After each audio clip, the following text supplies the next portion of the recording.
শুরু করিতেছি মহান আল্লাহর নামে, যিনি পরম করুণাময় এবং অত্যন্ত দয়ালু। আমি যে খাটটাতে বসে আছি, আপনাদেরকে দেখলে মনে হইতে পারে যে আমি মনে হয় কোনো পর্যটনের জায়গায় বসে আছি কিনা, যে উপরে এখানে বসে রেস্ট নিতেছি। আসলে এরকম না। এটা আমার বাড়ির পাশেই একটা গ্রাম, গুগাউড়া গ্রাম। এই গুগাউড়া গ্রামে এইবারে যে আমাদের ঘূর্ণিঝড় হয়েছে, ঘূর্ণিঝড়ে এই বাড়ির যা আছে সব নিয়ে গেছে। আর আমার পিছনে যারা আছেন তারা এই বাড়ির বাসিন্দা। এখন যে কারণে আমার ভিডিওটা করা, আমাদের এইবার ঘূর্ণিঝড়ে প্রায় 150 থেকে 200 বাড়ি ঘর এইভাবে বিভিন্নভাবে ক্ষতিগ্রস্ত হয়েছে। কিন্তু আমার কাছে টিনের বরাদ্দ আসছে মাত্র 87 বা 90 বানের মতো টিন। এখন এগুলা দেওয়ার পর আমার আরো দেখা যাইতেছে যে 70-80টা যেটা ইমার্জেন্সি, আমি তো অলরেডি যা আছে বন্টন করে ফেলছি। কিন্তু এখন এই ঘরটা দেখার পর আমি এমপি হিসাবে, ওনারা আমার ভোট দিচ্ছেন বা দিচ্ছেন না বড় জিনিস না, কিন্তু এমপি হিসাবে তো আমার সবার দায়িত্ব এখন আমার উপর। এখন আমি কি করি বলেন? এখন এই নগদ টাকা তো কোনো না কোনো ভাবে ব্যবস্থা করা লাগবে, নাইলে এদেরকে আমি ঘড়ি বানাই দিব কিভাবে? আমার টিনও তো শেষ। দুর্যোগ মন্ত্রণালয়ে যারা আমাদের যা দিছিলেন দুর্যোগের জন্য তারা কিছুই দিতে পারেন নাই। আমাদের যেটা দিচ্ছেন, আগে যেটা দিচ্ছেন স্বাভাবিক বরাদ্দ, এখান থেকে আমি যা পারছি আমাদের এই পিআইও সাহেবের সহযোগিতা নিয়ে যা দিছি। এখন আমার অবস্থা হয়েছে, দেখেন আপনি ভিতরে এসে দেখেন যে ঘরটা এই, তোমরা কয়জন? 4 জন। ও আরেকজন ছেলে আছে। এদিকে দেখো, আবার এদিকে দেখেন, এইদিকে দেখেন ওনারা আবার আমার জন্য একটু কোকের ব্যবস্থা করছেন, মজো। মনে করছেন যে আমি আসবো তো বইলে আসছিলাম, যে এই মজোর ব্যবস্থা করছেন। দেখেন এইরকম টিন নাই, চাল নাই, সবকিছুর পরেও দেখা যাইতেছে যে একটু মজোর ব্যবস্থা করছেন, যাতে আমি একটু এমপি তো এই জন্য আমি একটু ড্রিঙ্ক খাইতে পারি যেন আর কি। এই হচ্ছে কি আতিথেয়তারও একটা জিনিস আপনাদেরকে। ও আচ্ছা আচ্ছা, বসির ফরিদ ভাই, দেখেন আমি ভিডিও করতে করতে ফরিদ ভাইয়ের পক্ষ থেকে 10,000 টাকা অলরেডি উঠে গেছে। একটা হাততালি দাও না সবাই।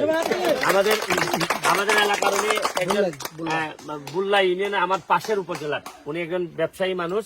এই ভিডিও চলতে চলতে অলরেডি 10,000 টাকা দিয়ে দিচ্ছেন। আমি ধন্যবাদ জানাই ফরিদ ভাইকে। এই টাকাটা আপাতত এখনই তোমরা 10,000 টাকা পাইলে, আমি তো এখনো দেই নাই, কথা বুঝছো? যে এটা এটা রাখো। আর আমার পক্ষ থেকে আমি সাহেবকে বলে যাচ্ছি যে এই টিন বা যা যা লাগে, যেহেতু এটা আমার গ্রামই বলতে গেলে, বা আমি এমপি হওয়ার পর তো এখন আর কারোই এইভাবে টিন থাকবে না আর আমি আরামে এসি দিয়ে ঘুমাবো, এটা তো হইতে পারে না। ধরেন অনেক কিছু সহ্য করে নিতে হয়, কিন্তু এতটা পারা যায় না। কারণ মানুষ হিসাবে মানুষের কষ্টে যদি আপনি কষ্ট পান, তাহলে এই ধরনের বাড়ি ঘর এগুলা ভাঙা দেখলে আর সহ্য হয় না। তো আমি চেষ্টা করে যাচ্ছি। তোমরা এখন আর খিতা লাগে? এখন টিন টিন লাগে।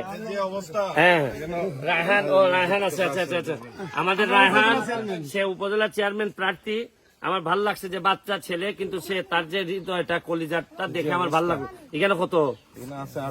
ও আচ্ছা, যাই হোক, ইটা খাও তোমার আমাদের নাও, ইটো নাও, ইটো ফাইলাই, টেকাটাও ফাইলাই।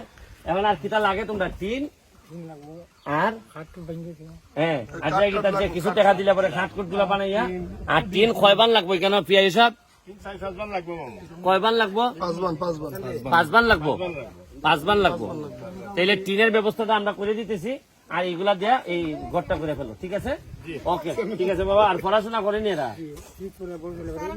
না, এটা খেতাম না কমাই। Thank you, thank you. আর পড়াশোনাটা একটু খাইলাই করে দিত তোমার। এটা নয় যে নাও চেয়ারম্যান, এই ফরিদ ভাই আনাদিন গ্রামে। আর এখানে আমাদের পটুয়াখালীর চেয়ারম্যানও আছে।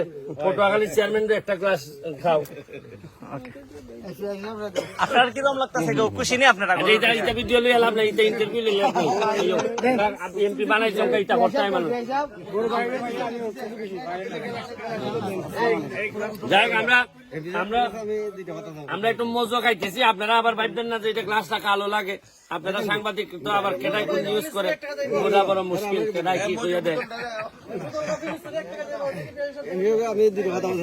2টা না 3টা হইলেন।